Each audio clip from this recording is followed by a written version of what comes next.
The sea, once a vessel's domain, eventually becomes its grave. Massive ships, once symbols of power and exploration, now rest in silent repose, forming what are known as ship graveyards. These maritime boneyards are scattered across the globe, each telling a story of decay, economics, and environmental consequence. Some vessels succumb to the relentless forces of nature. Storms, fog, and treacherous currents can lead to shipwrecks, leaving behind skeletal remains along unforgiving coastlines. Others, reaching the end of their service life, are intentionally beached or dismantled, their steel carcasses picked clean for scrap. These graveyards, while somber, offer a glimpse into maritime history. The hulking forms of warships, cargo ships, and fishing vessels whisper tales of voyages past, of battles fought, and of the constant interplay between humanity and the sea. In this exploration, we will journey to some of the world's most significant ship graveyards. We will uncover the reasons for their existence, examine their environmental and economic impacts, and contemplate the future of these rusting giants. On the northwestern coast of Africa, where the Sahara Desert meets the Atlantic Ocean, lies Nouadhibou Bay. This seemingly desolate expanse of water holds the grim distinction of being home to the world's largest ship graveyard. Hundreds of vessels, in various stages of decay, litter the bay, creating a surreal and unsettling landscape. Nouadhibou's transformation into a ship graveyard is a story of economic desperation and lax regulations. In the latter half of the 20th century, Mauritania, like many developing nations, sought economic growth through its maritime resources. Fishing fleets expanded, and the nation's ports became hubs for international shipping. However, this boom was accompanied by a lack of oversight and enforcement. Ships nearing the end of their lifespan require costly maintenance and disposal. Unwilling to bear these expenses, some ship owners sought cheaper alternatives. Nouadhibou, with its weak environmental laws and pervasive corruption, became an attractive destination for ship abandonment. For a fee, often paid as a bribe, authorities would turn a blind eye as vessels were run aground or simply left to rot at anchor. The environmental consequences of Nouadhibou's ship graveyard are significant and far-reaching. As ships decay, they leach hazardous materials into the surrounding water and soil. Oil, fuel, asbestos, and heavy metals contaminate the marine ecosystem, poisoning fish, birds, and other marine life. The rusting hulks also pose a navigational hazard. The bay, once a bustling waterway, is now a treacherous maze of submerged and protruding metal. Accidents are common, and the presence of the wrecks disrupts fishing activities, impacting the livelihoods of local communities. Ironically, the ship graveyard has also created an unintended economic lifeline for some.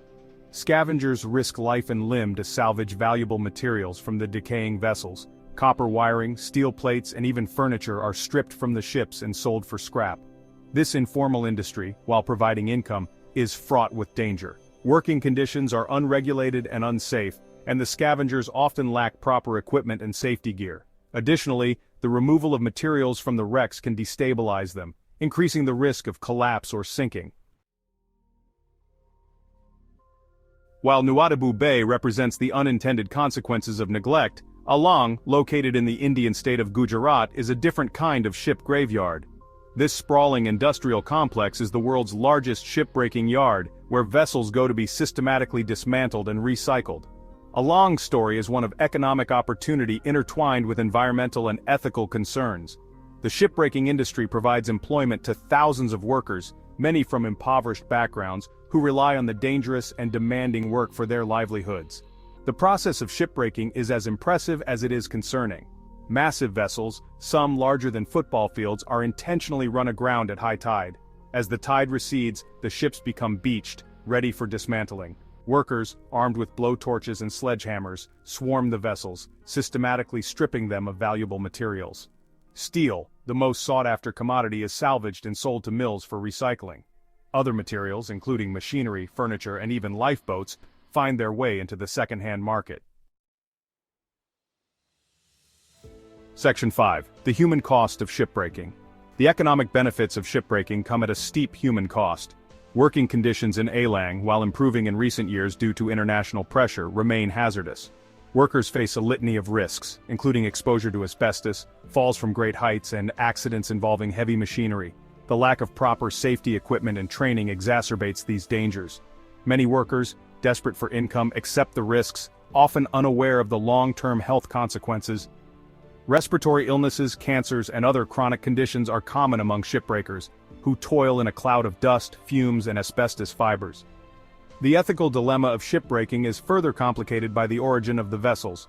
Many ships, including those from developed nations with stricter environmental regulations, are sold to Alang for dismantling. This practice, known as flags of convenience, allows ship owners to circumvent stricter environmental and labor laws in their own countries. The result is a transfer of risk from wealthier nations to developing countries, where environmental and labor protections are often weaker. The ships, laden with hazardous materials, pose a threat to both workers and the environment throughout their dismantling. Section 6. The Skeleton Coast, a natural ship graveyard. Unlike the man-made graveyards of Nouadhibou and Alang, the Skeleton Coast, a desolate stretch of coastline in Namibia, is a testament to the raw power of nature.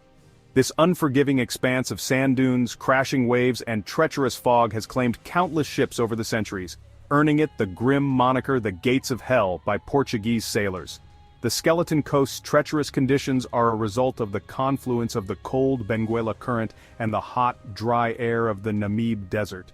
This clash creates dense fog banks that can engulf the coast with little warning, blinding even the most experienced navigators. The strong currents, shifting sandbanks, and unpredictable winds further complicate navigation. Ships, caught in the grip of these unforgiving elements, are often driven aground, their hulls pounded to pieces by the relentless surf. The remains of these shipwrecks, bleached white by the sun and sandblasted by the wind, dot the coastline, stark reminders of the power of nature. Some wrecks, like the Edward Bolen, a German cargo ship that ran aground in 1909, lie miles inland, testament to the ever-shifting sands of the Skeleton Coast.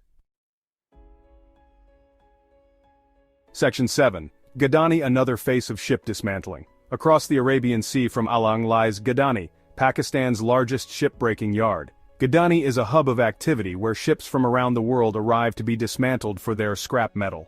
The yard provides employment to thousands and contributes significantly to Pakistan's steel industry. However, Gadani also shares environmental and labor concerns. The shipbreaking process generates significant pollution. Hazardous materials leach into the environment, contaminating water, soil, and air. The working conditions in Gadani are often perilous. Workers face risks including exposure to asbestos, falls, and accidents involving heavy machinery. The presence of two major shipbreaking yards raises questions about the global nature of the industry. As regulations tighten elsewhere, demand for ship dismantling in countries with weaker oversight is likely to increase. This trend highlights the need for international cooperation and stricter enforcement of standards. The goal should be a more sustainable and ethical system, balancing economic benefits with health and environmental protection. Section 8. Advancements in ship recycling and future sustainability. The challenges of ship graveyards have spurred innovation in ship recycling. New technologies aim to make ship dismantling more environmentally friendly. Green ship recycling emphasizes eco-friendly practices. This includes safe removal of hazardous materials and pollution control. Innovations include new materials and modular designs for easier recycling. Extending ship lifespans through refurbishment reduces the need for new ships. These advancements offer hope for a sustainable future in shipping. Embracing innovation and stricter regulations can minimize environmental and human costs. Section 9. Conclusion. A legacy in rust and waves. The world's ship graveyards, whether created by accident or design, stand as stark reminders of the cyclical relationship between humanity and the sea. They are testaments to our ingenuity, our reliance on maritime trade, and the eventual fate of even the most imposing creations. These graveyards also highlight the environmental consequences of our actions.